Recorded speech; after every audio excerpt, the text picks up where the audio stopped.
Hello, ladies and gentlemen, welcome back to my channel. I'm delighted to be joined by Chris McLaughlin. Thank you ever so much for coming on my channel. No problem, anytime, no problem. It's a pleasure. Obviously, what was your hobbies?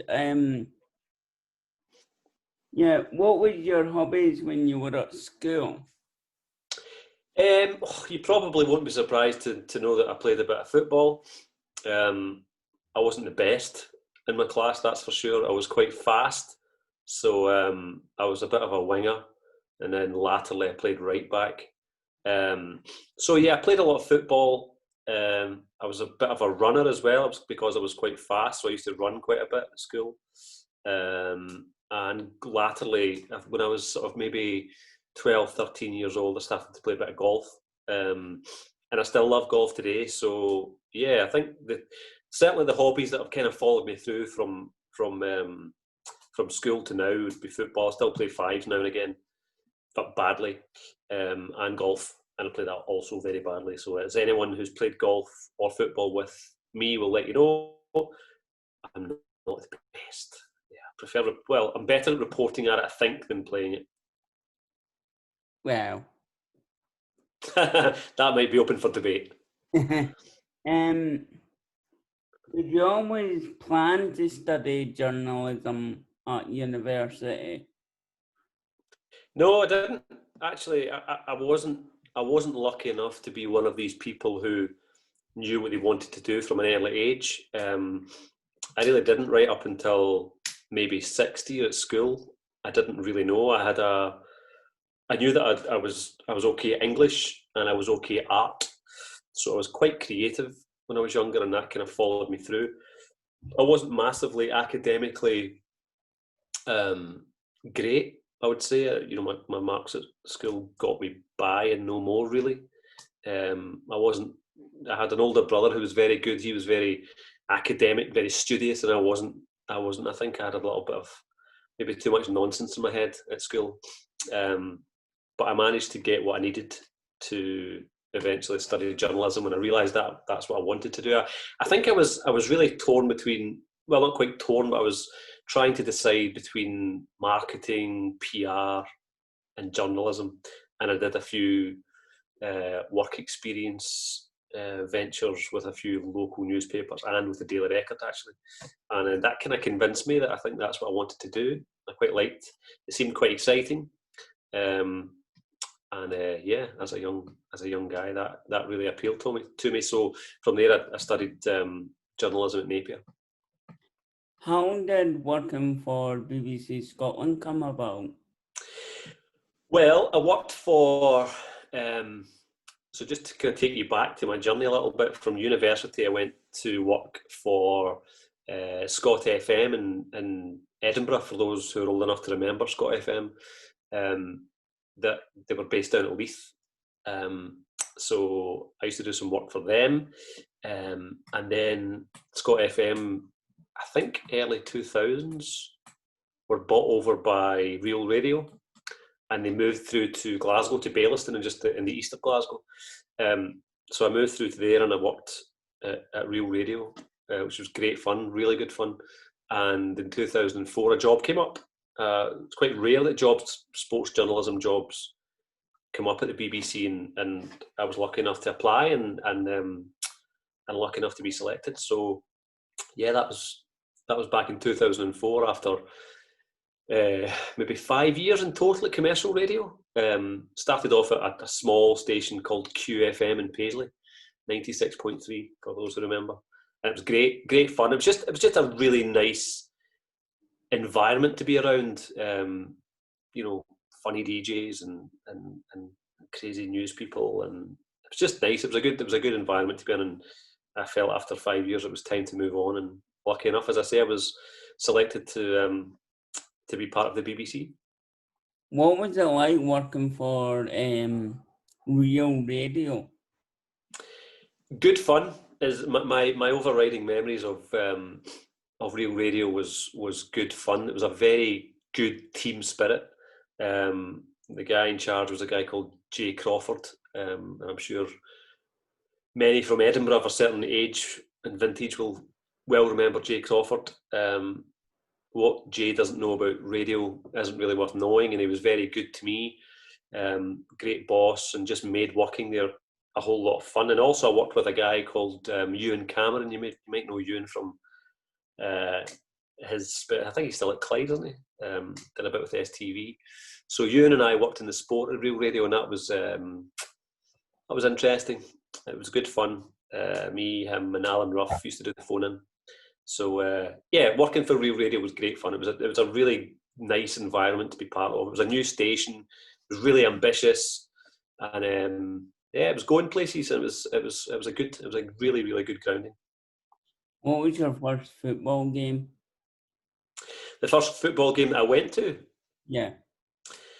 I don't know if this is my first, but the one that I really remember was I think it was a Rangers Motherwell semi-final at Hampden, and this was before Hampden was redeveloped, so it was the old terracing, and I must have been 8 or 9 maybe, and I just remember it was a nighttime game. It was a semi-final. It was Hampden. It was really cold. It was quite smoky, and I just remember being really fascinated by the crowd. As a young boy, I think I was as fascinated by the crowd as I was with the football, and I'm sure that's the same for a number of young people. That's what really captivated me about football, just the noise and the atmosphere. And I remember back in those days as well, because you could smoke inside the grounds. I remember back in those days, there was always a big, heavy plume of cigarette smoke that hung over the stadium in those days. And I remember being kind of fascinated by that, just the noise and the colour. I can't remember what the score was, and I don't even remember what cup it was, but it was I'm fairly sure Rangers won. My dad was a Motherwell fan, so he took me along there. This might be a controversy question. How did you cope with the Scottish Cup with the 2016 Scottish Cup final at pitch? Oh yeah, that was well. First of all, from a work point of view, it was very, very memorable, because I remember growing up, and I wasn't really old enough to remember the cup final in 1980 when there was the riot on the pitch, remember, between Celtic and Rangers, and the police horses all come on. But I remember the famous commentator Archie Macpherson, describing this mayhem that was unfolding on the pitch, and it was really iconic, especially for a journalist in sport growing up, because we've looked at those pictures so many times. So then to never imagine that would ever happen again, and it didn't to that extent. We'll be clear about that. But then to be in the middle of a kind of take two of that as a journalist was really surreal. I just remember being down on the pitch, just as the corner came in, because I make my way down to the pitch because I've got to do the interviews. So I was doing the interviews on the pitch afterwards, and I remember looking over as the corner came in, and I remember the goal, and looking around the stewards, because it was only, as you remember, there was only minutes before the end, and I thought to myself, this is going to get tricky. I think people are going to come onto the pitch, and yeah, it was interesting. It was really tricky to report on, because there was so much happening round about you. People were coming on, and I was on the pitch in the microphone. I didn't know if people were going to get violent, and there was a little bit of that. And from a personal point of view, it was good to work on, because it was such a big news story. And definitely, I've covered loads and loads of Scottish Cup finals, but that's probably one that will really stand out. I mean, especially to end 114 years. Yeah, and I remember. I mean, putting aside what happened on the pitch in terms of the fans coming on, I remember at the end, as you, I'm sure, will remember, is the all the fans singing "Sunshine on Leith." And for anyone who was there who said that they didn't get a shiver up their spine at that moment would be lying. I think it was an incredible day, a really, really memorable day, and I kind of always felt from the start of that day that Hibs were kind of destined to win it, even when they were behind. I didn't think that. I just had a feeling that it was going to be their day, and yeah, it turned out that way. Best ground you've reported at? The best ground I've reported at? That's a good question. There's a few. There's a really interesting one in Portugal, in Braga. It's built into the side of a cliff, which was really cool. It's like being in a James Bond villain lair. But I think my favourite stadium is probably the San Siro in Milan. Probably because I grew up watching Football Italia on Channel 4 as a boy, and I loved it. I really loved Italian football back then, and the San Siro was so iconic with the four pillars. And to be there working at it, I loved it, and I loved the noise. It's falling apart. Everyone knows it's really dilapidated, and they're scrapping it and they're building a new one. But I love it. I really just love everything about the San Siro Italian football, and it just takes me back to watching Italian football on Channel 4 on a Sunday afternoon. Growing up, what was your childhood like? It was fine. I mean, it was good. I've got two brothers and a sister, and we were all close. And we all sort of played together. We grew up. The first part of my life, I grew up in Bells Hill in Lanarkshire, and then we moved to Uddingston. And it was good. Yeah, we were all really into football, and it was. I've got really, really happy memories of. There was a big group of us together when we were sort of younger, and we'd lived in this big estate, and we obviously played together. There was like 20 kids who all came out to play together in the summer, especially, and it was good. Yeah, I had a really, really happy childhood. Best footballer you've met? Oh, best footballer I've met? Oh, good question. I have met Pele, so he would be up there. I've also met Messi. In terms of their ability as a footballer, I think it's difficult to argue against them. But there's lots of really nice footballers. If you're talking about the best footballer you've met in terms of a person, there's just lots of really nice footballers. I mean, I work closely with Stephen Thompson, and he's a crazy man, but he's a lovely, lovely guy. And Paki Bon as well, work closely with him, and he is one of the nicest men you'll ever meet. So, yeah, I've been really, really lucky to meet some really great footballers, first and foremost, and to make some of those guys friends as well through work. Best game you've reported on? Oh God, good question. Actually, it might well be the most recent one, which was Serbia Scotland in Belgrade. I was one of 5 journalists from Scotland who travelled over because of, obviously, the restrictions mean that that not that many could have gone. So we decided to, as an organisation, to send me out because it was such a big game and it meant so much for Scottish football. So again, that was just an incredible game to be part of. Obviously on the reporting side of it, I get kind of similarly to the 2016 Cup final that we talked about. I kind of had a feeling that Scotland might do that, and then when they equalised so late on, the guys in the press box, the Scots, just turned round to each other to say, "Oh, not again! Here we go again!" And then to win it the way we won it was just incredible. So yeah, that will absolutely live long in the memory. I managed to have a couple of beers with Luke Shanley from Sky after it, and we toasted it. We toasted it in Belgrade. One of the few Scots who managed to get there and celebrate. It was good, really good. You got drunk? We had a few beers. You got drunk. Where did you grow up? Where did I grow up? So yeah, as I said earlier on, I grew up in the early part of my childhood in Bells Hill, and then when I was 13, we moved to Uddingston. So it was always Lanarkshire. So yeah, Bells Hill and then Uddingston, and then I moved to Edinburgh, well, Esk-Bank actually, when I was in my early 20s. What other sports do you cover?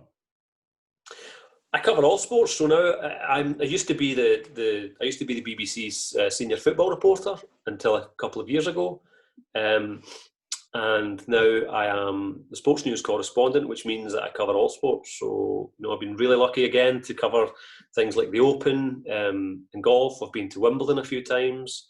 I've been to the Olympics in Rio in 2016, and I'm going again to Tokyo next year. I was at the Rugby World Cup. So, football's my big love. I love football, but I really, really enjoy other sports as well. I love the Olympics in Brazil. That was such great fun to be part of that. So yeah, I love sport, but obviously football is my passion. What's the funniest thing that's happened to you while reporting? What's the funniest thing? Well, I'll tell you what does happen actually more than you think. Those little pods that come up on the pitch to spray the water, and you've got the water fountains to water the pitch.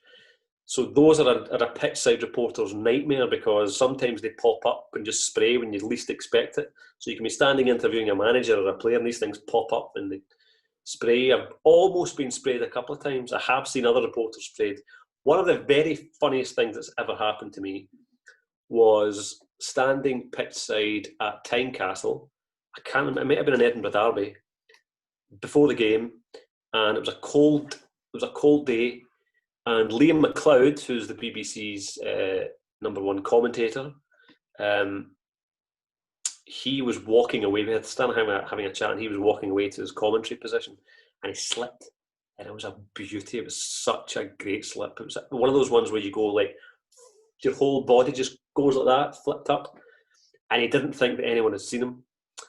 And so I texted him to say I saw that, and then I actually teased him that the Sky cameras had caught it.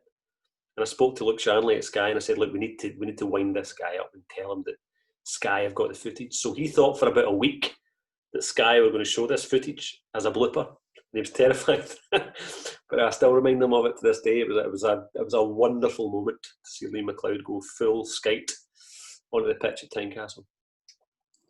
Could have been worse. Could have been worse. It was very funny. Very funny. If you could sit round the table with 3 people, dead or alive, who would it be and why? Oh, good question. Dead or alive?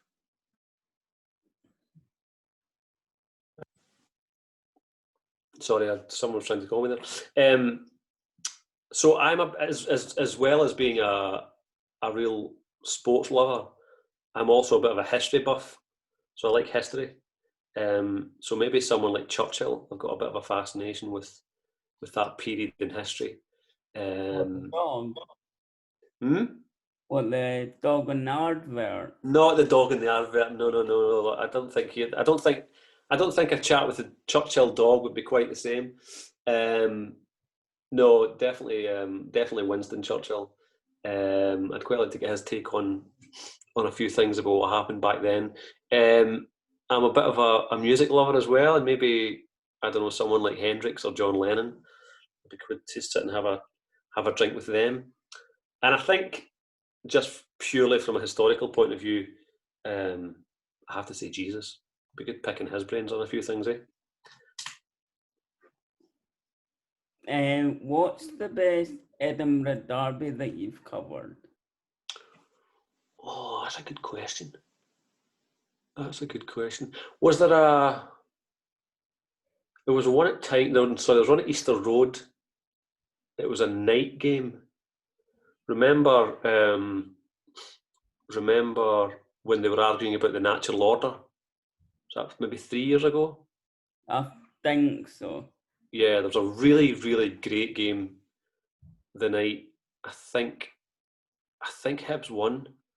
I can't remember what the scoreline was, but I do remember that being really good. So games at Tynecastle and Easter Road are great to cover, because it's not so much anymore at Tynecastle. Certainly Easter Road. At Easter Road, you get as a pitch side reporter, you get to sit right behind the dugout, and you can hear everything that the managers are saying.